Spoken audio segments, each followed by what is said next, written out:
The journey south begins before dawn, in the cool grey of a London morning that smells of coal smoke and wet stone, the kind of morning that makes departure feel not just reasonable, but necessary.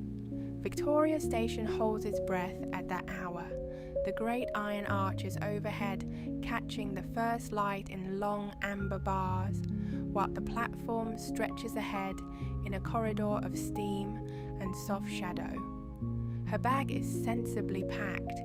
She learned early from her father that a traveller who cannot carry what she brings has brought too much, and the porter who takes it from her does so with the practiced efficiency of a man who has sent 1,000 people off on 1,000 journeys without once wondering where any of them were going.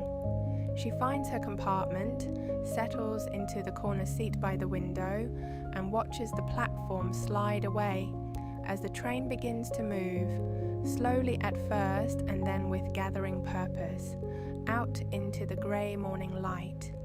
The southern suburbs of London pass in the window, like a painting she has seen before but never quite looked at. Terraced houses with their curtains still drawn, allotment gardens holding the last of the night's dew on their runner beans and cabbages, the slow accumulation of fields that begins somewhere in Surrey and builds quietly all the way to the sea. She has a cup of tea from the dining car, still too hot to drink properly, and she holds it in both hands and watches England arrange itself into something more spacious as the city falls behind her. The rhythm of the track settles into her bones, the way it always does when she travels. A slight loosening, a quiet adjustment, the particular ease that comes only once the decision to go has been made and cannot be unmade. Folkestone arrives in a smell of brine and rusting iron, and something sharp and clean that is simply the sea. The sea appearing suddenly at the end of every street as the train slows, and the town gathers itself around the harbour. The ferry is not large, and it makes no pretense of being comfortable, but it is steady and purposeful, and the channel crossing on a clear October morning is something she has always found unexpectedly beautiful. The grey-green water corrugated by the wind, the gulls tracking the stern with patient expertise, the white cliffs of England behind her growing smaller in a way that is never quite as sad as it ought to be. She stands at the rail until the English coast has reduced itself to a pale suggestion against the sky, and then to nothing at all. And then she turns and faces south, where France is still only a rumour on the horizon.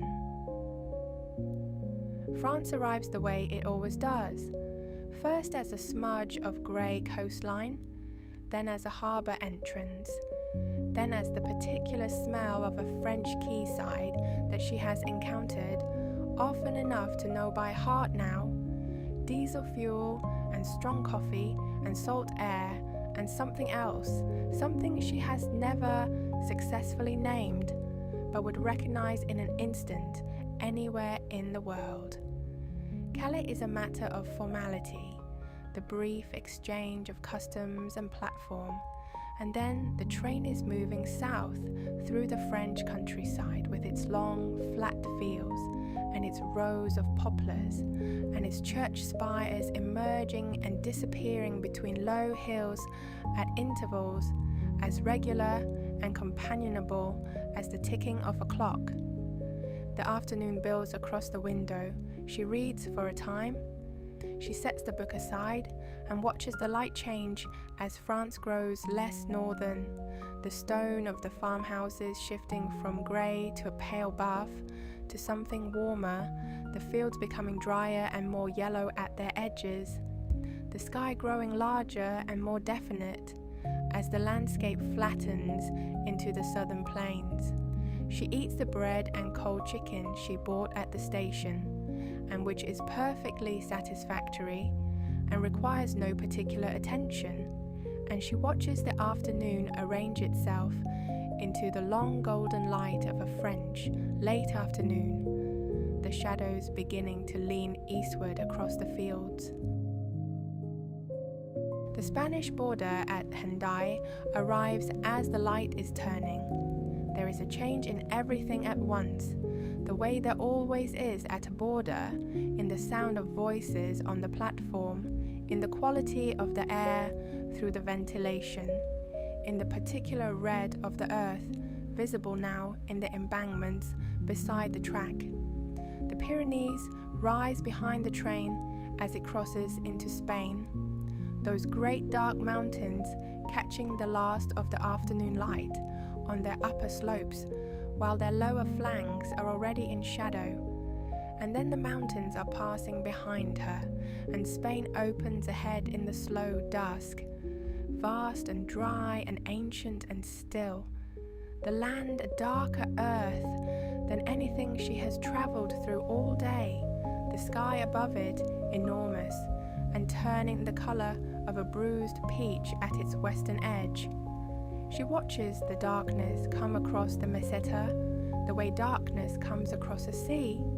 Gradually, from the furthest edge first, the horizon dimming and deepening, while the sky directly overhead still holds its light.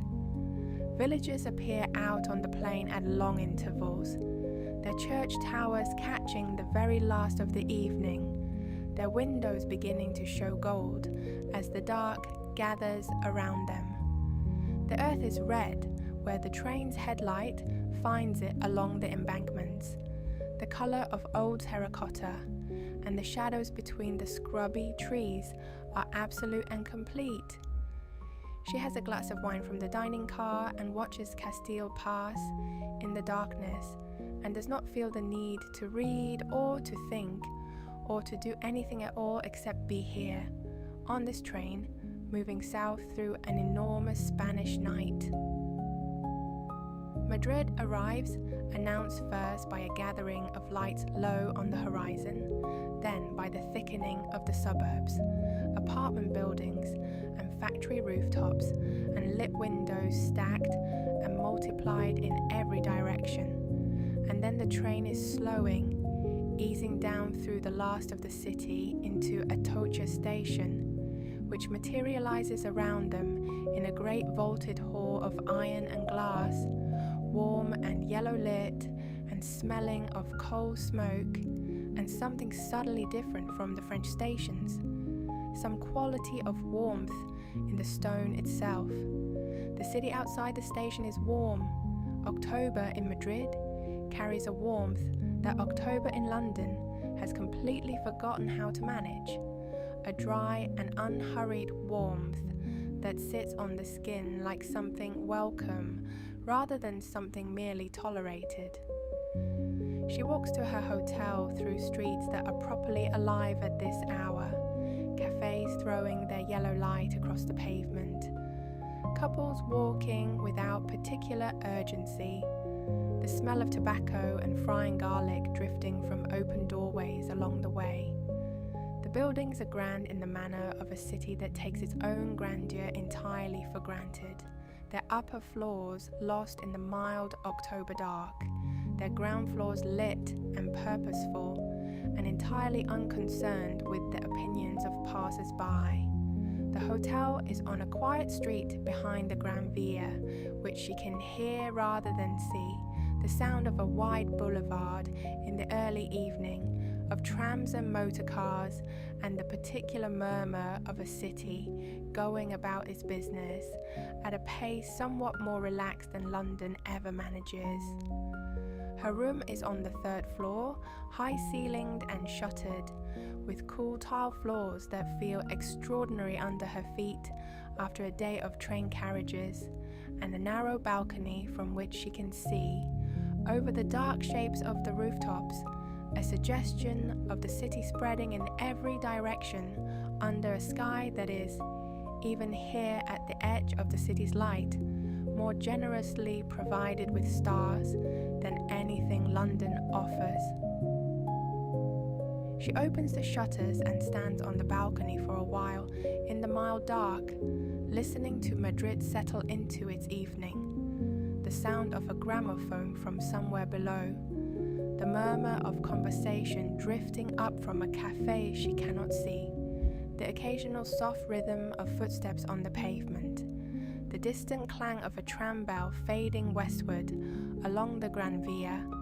The air smells of the city and of warm stone, and of something she will later decide is simply the particular smell of a Spanish evening, which is its own thing entirely and not to be confused with anything else. The sheets, when she turns back, the bed are cool and very clean, and smell very faintly of the lavender that the hotel has tucked somewhere inside the linen press. The sounds of the city come through the partly open shutters in a soft, continuous murmur, nothing sharp or urgent, just the comfortable sound of a place going on, being itself in the October night. Sleep comes in the way it comes after a long day of motion, not all at once, but in the manner of a tide coming in on a quiet shore, each wave reaching a little further than the last, drawing back a little less. The train rhythm is still somewhere in her body, that slow measured rocking that the tracks have been putting there all day, and she lets it stay, lets it be the thing that carries her down, through the warmth of the Madrid evening, through the murmur of the street below, through the long and beautiful distance she has travelled today from a grey London morning to this room, this city, this particular quality of southern quiet that is entirely and completely its own. Morning in Madrid arrives through the shutters as a line of gold along the floor. She lies still for a moment and listens to the city waking. The sound of it is different from last night, less murmuring and more purposeful. The clatter of a cart on the cobbles below, the call of someone across an interior courtyard, the distant start and stop of a motorcar engine. The line of gold on the floor widens as the sun rises, and when she crosses to open the shutters fully, the light that enters the room is the colour of warm amber, thick and lateral, the particular quality of October light in southern Europe that falls on things rather than simply illuminating them, catching the white plaster of the opposite building lying in long bars across the tile floor, making the room feel like something out of a Spanish painting she has seen in her father's books. The morning air from the balcony is cool and entirely clear. The sky above the rooftops, a blue so deep and definite it seems almost painted. She dresses in the cool of the room and goes downstairs into the noise and warmth of the city. The cafe on the corner is already full. She finds a small marble-topped table near the window and orders café con leche from a waiter who brings it without ceremony, along with a plate of churros dusted in sugar. And she sits with both hands around the cup and watches Madrid begin its day through the glass. The coffee is strong and very hot, and the milk has been heated to exactly the right temperature, which is something she has learned not to take for granted in the various European cities she has visited for her father. The churros are fried fresh, slightly crisp at the edges, soft inside, and she eats them slowly while the cafe fills around her with the sound of Spanish conversation and the smell of coffee and fresh bread and the particular morning energy of a city that takes its breakfast seriously. The street outside is filling with people, men in suits carrying briefcases, women in good coats, moving with the purposeful walk of people who have somewhere to be. Delivery carts making their slow way through the morning traffic, a flower seller at the corner arranging his buckets with the focused attention of a craftsman. She watches all of it without hurry, finishing her coffee, ordering a second, letting the morning settle around her the way her father always told her a traveller should, without agenda, without the anxious forward lean of someone who has confused movement with progress. The address her father gave her is on a narrow street in the old quarter south of the Prado, a part of the city that has been in the business of selling beautiful old things for longer than most of the buildings in London have stood. She walks there through the morning, through streets that grow progressively quieter and more cobbled as she moves away from the Gran Via, past the facade of a church that is 4 centuries older than anything she passed this morning in the hotel corridor, past a bookshop whose proprietor is arranging volumes in the window with the unhurried precision of a man performing a ceremony. The Prado appears at the end of a street, like something she was not quite expecting despite having known it was there. Long and classical and certain of itself in the manner of a building that has never needed to announce its significance. She pauses for a moment at the corner, taking it in, thinking of what is inside, what her father has told her over the years, what she has read, the particular work she has catalogued in her memory, the way she catalogues everything, by subject and period and the name of whoever made them. She does not go in, she has work to do, and the afternoon belongs to her.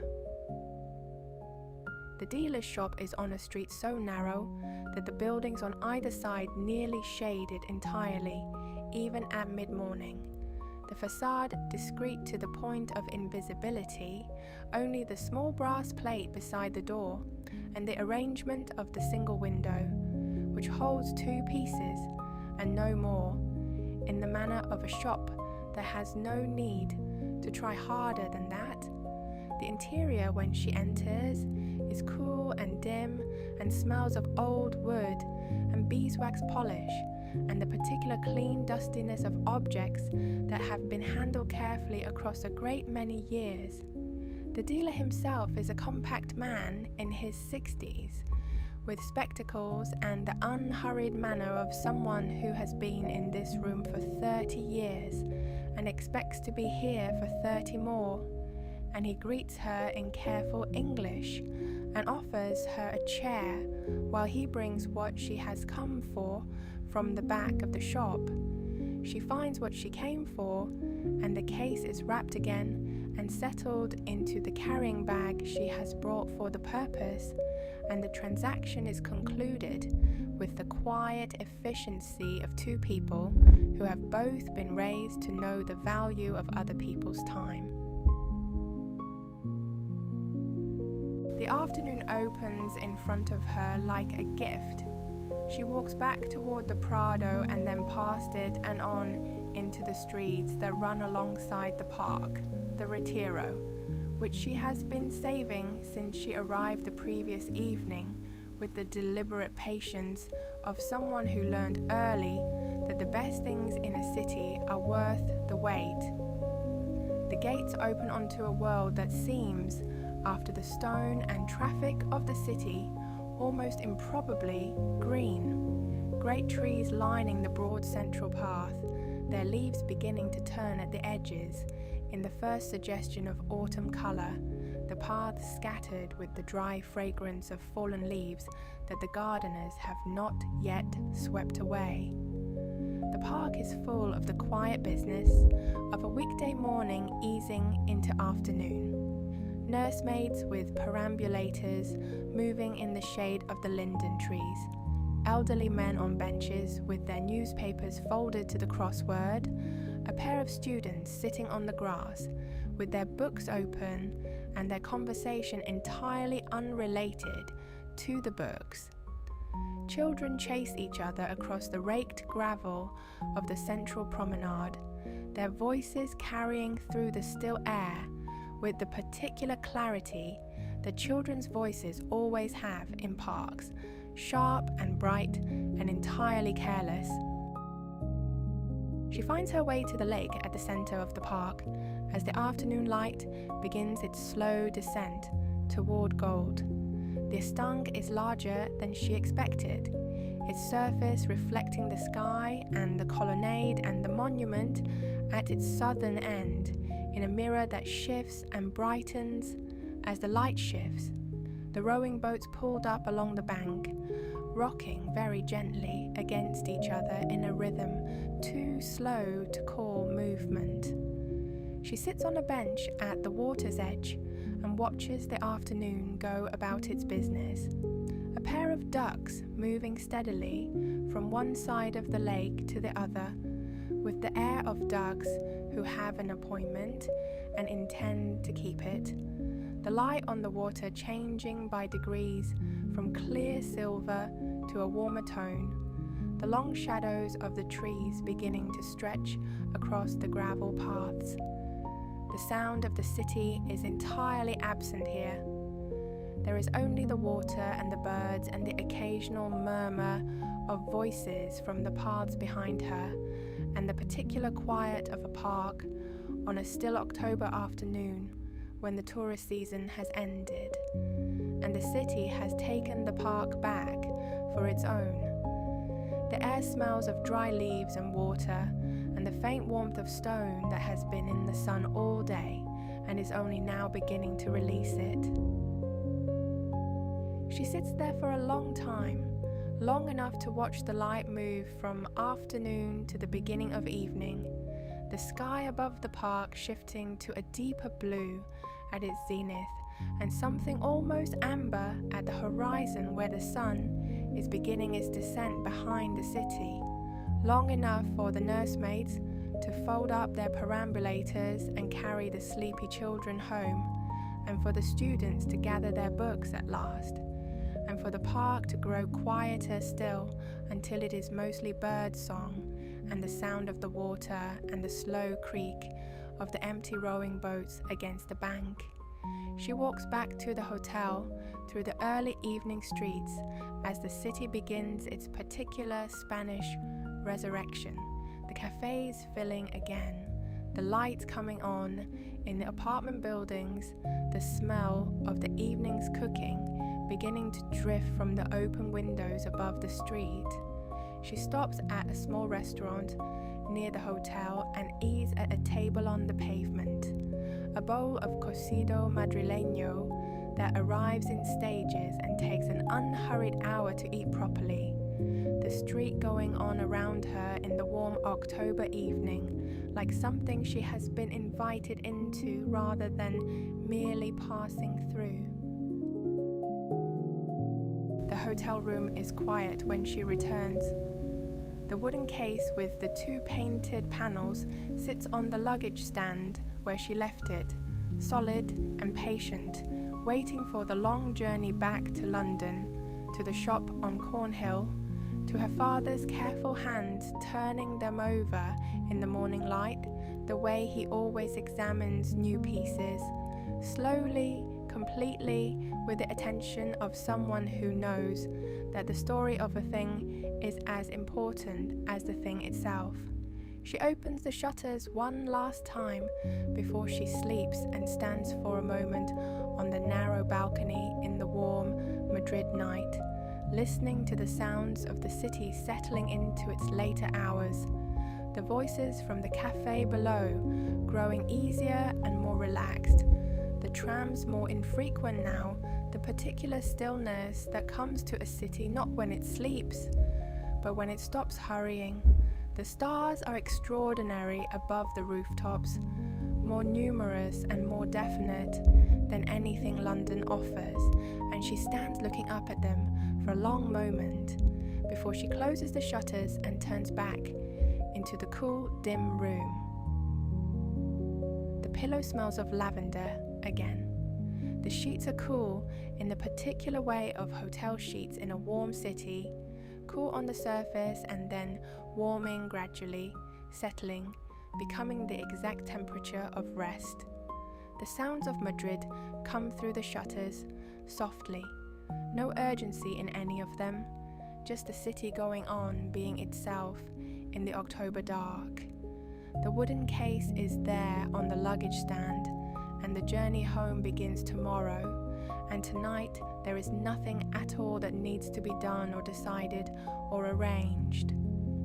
She lets the sound of the city carry her down, through the warm dark of the room, through the soft murmur of Spanish voices below, through the long distance she has travelled, and the longer distance that stretches ahead of her toward home.